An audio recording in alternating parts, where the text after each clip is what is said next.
About to do an oil change for the gearbox on my ND2. So just go through the basics. So you're going to need to jack the car up level. I've got 4 axle stands that I'm going to get at the jacking point, so I'll show you those.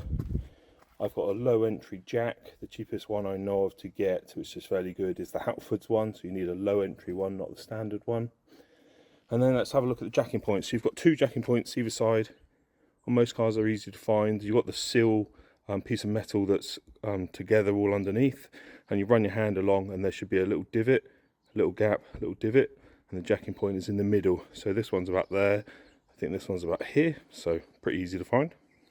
So this is the front one, so this is the metal I was talking about. So run your hand along, there's a divot there, or a bit sticking out, and your jacking point is there, and it's the same at the back. Once the car's jacked up in the air, we need to get rid of this cross brace. So this has 4 bolts each side, they're 12mm socket. I haven't got the plastic shield here at the moment, so you'll just need to do these bolts. I believe they're probably a 10mm socket. So take this brace off and then you can get access to the gearbox, which you can see through there. Oh, and you'll need to undo that front plastic cover as well, unless you just let it hang down, but up to you. So that's a little plastic clip. You just need to get a little screwdriver behind that top and pull it down, and then the clip should come out. And then there's 2 10mm bolts there, so not too hard. So looking at the gearbox from a UK passenger side of the car, you've got the drain plug here, and you've got the fill plug. Oh, let's get around there. Ooh, sorry. And the drain plug is here.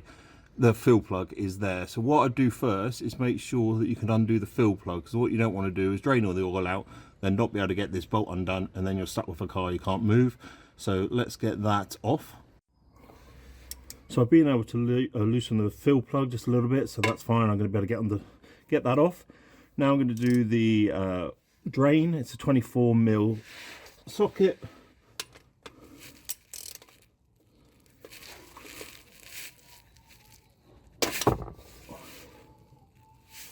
Right, that ended. I only lost a little bit of the skin of my finger. Now let's drain it.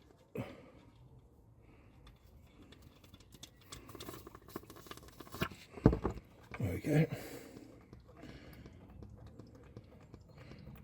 I don't know when this was last changed. It's definitely a good thing to do. Just check the end of the... This hasn't been changed for a while. So normally what you find is you'll find a paste on the end of your magnetic fill drain plug. Basically that's just normal wear, that's just, you know, the normal scuffing of metal. If you find any large chunks, then that might be an indication of problems. This is all just a paste, so absolutely fine. Good. It's always nice to see. You can put new washers on these. I haven't got any, but you can if you want. Once most of the oil is drained out, then obviously clean off the edge. I've cleaned up the plug. Get that in there. Just before, try and get any residual off the face. Let's get that up. Looks good. So do this up to 40 to 59 Newton meters. There we go. So now I can take the fill plug fully out and get ready to put my new fresh oil in. So let's quickly talk about oil. So basically there's some special formulated Mazda voodoo stuff that you can get from the Mazda garage. Basically, as far as I know, it's all about the weight. So as that one rolls off, this is a 7580, so it's different to the Mazda NC. That takes a 7590. What it does say in the manual is if Mazda don't have their special oil, they can put in Mazda 7590, but that is kind of like a backup. It's not, it's an alternative, but it's not meant to be in there. So then lots of people are talking about Redline, Miller's. I had Miller's in my NC and it didn't make it any better. I've not used Redline before. Everyone goes on and on about Redline. It's the right weight for the gearbox, so that's good. The only downside is that the car takes 2 litres or 2.1 quarts, and each one of these bottles is 1 quart, so you actually need just over 2 bottles, and at about £26 a bottle. That kind of sucks. But obviously if you're keeping the car for a while, then you've just got the one to top up the next oil change, haven't you? Because what I have been told is these gearboxes are fragile. They do get affected by heat, and basically it's recommended that you actually change the gearbox oil at the same time as you do the engine oil and just keep it fresh. So we're using Redline today, the MTL, which is the right spec. It's the GL4, which is gearbox. Shouldn't really put GL5 in because that's really a diff spec for harder wear situations. So yeah, this is what we're going to put in. So these aren't squeezable bottles, and a lot of the time that you wouldn't be able to get a bottle up there at the right height to squeeze it out of the bottle. So the best way is to get one of these syringes. I got this one, I believe, from Amazon. I'll try and remember to put the link in the description. I'll put a link to the oil as well, and I'll also try and put a link to the service manual where you can get some, you know, the torques settings and all that. So yeah, best thing to crack on and get that oil in. So this can be a little bit fiddly because you need to probably come in and out from under the car, but get your syringe, got a new bottle of oil, put that in there, and obviously using it to suck out the oil, and then all you're doing is putting your syringe into the fill hole and pushing it in. So basically you get your syringe into the fill hole up there. You can see why you haven't got much space to do it any other way other than the syringe, and literally you're just going to push down on your plunger, push the amount of oil in. Then what you're looking for, I put a little diagram up of what the service manual says, but as the car is basically level, because I've jacked it up all 4 sides, we're waiting basically for the oil just to come out slightly, just to start dribbling, and then it's full. I couldn't get the fill plug done up with, couldn't get a socket in there, so basically I've done it up tight with an adjustable spanner. Should be fine. So now you need to put your bottom plate back on, the brace, and the torque setting for that is 18 to 26 Newton meters. So get that back on, and that's the underside done. So what I want to check is the turret oil. I've read online that it does have a turret oil just like the NC did. Get your gear knob off. Right, I've got to remember the rest of it now.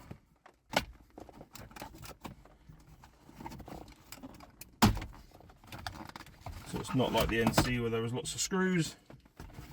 It just pops off. So we've got a little bit of foam there. So I'm just going to move these bits out of the way. Remember where it went. Okay. So you've got 4 nuts that hold this on, but they're under this piece. So you're going to need to unscrew these front sections. 2 screws at the front holding it onto a metal bracket. Hold of those.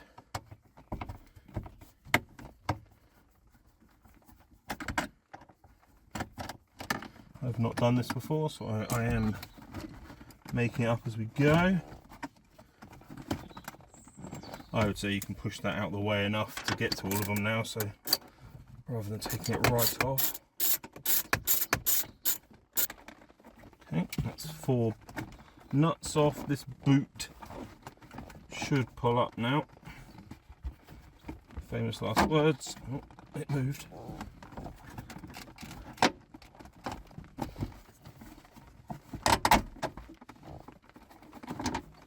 This is when I realise I'm probably going to need to take this console out, which I don't want to do.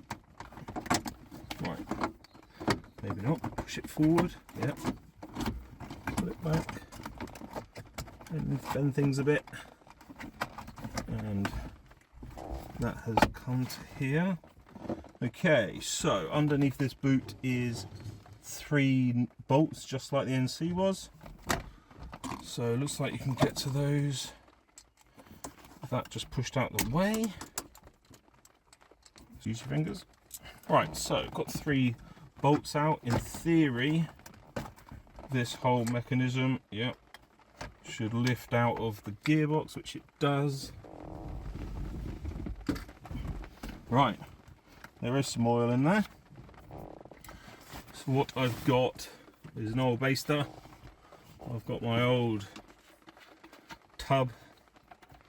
Try and syringe whatever you can out. Doesn't look like it's, oh, yeah, filled up.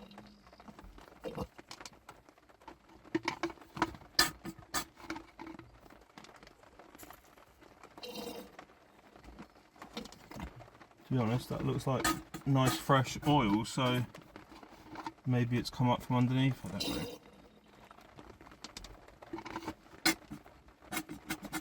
Okay, right. Stick that in there. Not much came out. I'm not going to be that scientific about it. I think someone said 200 to 300 mil. Okay, I'm just going to put some in. Right, I've got 200 mil of oil in here. And that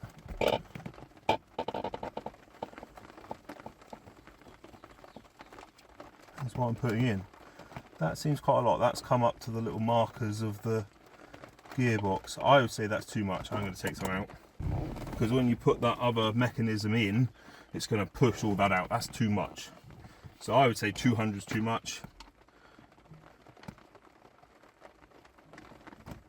Maybe try 100.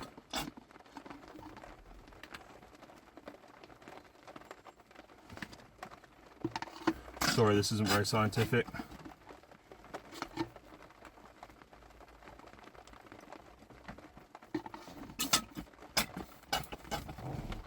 So that now is at the top of the machined part in the gearbox. I'm going to go with that. Let's have a quick look at the... Sorry, it's raining here. What I'm going to do is I'm going to go and clean this off. I'm going to go and put some grease inside these grooves. I'm going to clean off the surfaces here where I spilt some oil.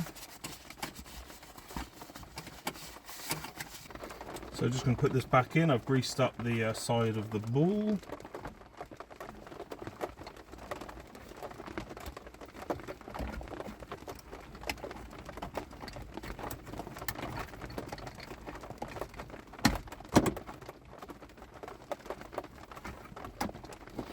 Slide it down into those slots. You've got an arrow on the plate, 2 bolts at the back, 1 at the front, so you need to do those up. I'm not going to worry about the torque, I'm just going to nip it. Remember, it's into aluminium, so don't do anything silly. Really raining now, you can hear it. Right, nip the front one up.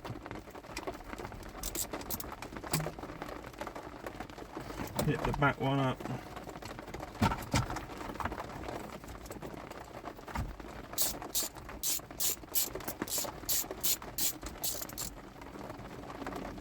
There we go. Now manoeuvre this into place, so over the front studs. There we go, so we can get this back in. There we go, and then shuffle it back again. That's good fun. There we go. There we go, and then put your nuts on. This isn't very interesting footage, so I'll skip ahead. Right, so now you've got to put this back in. It tucked under the front there. So, tuck, tuck.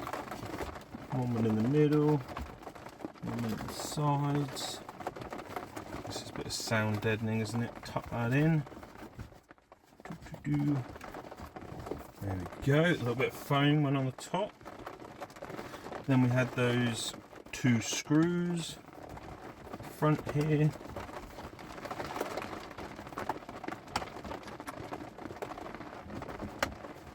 Right, there's 2 little clips.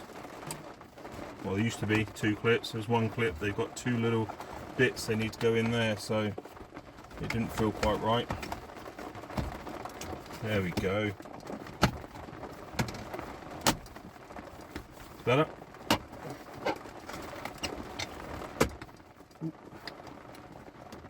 It's always something. There we go.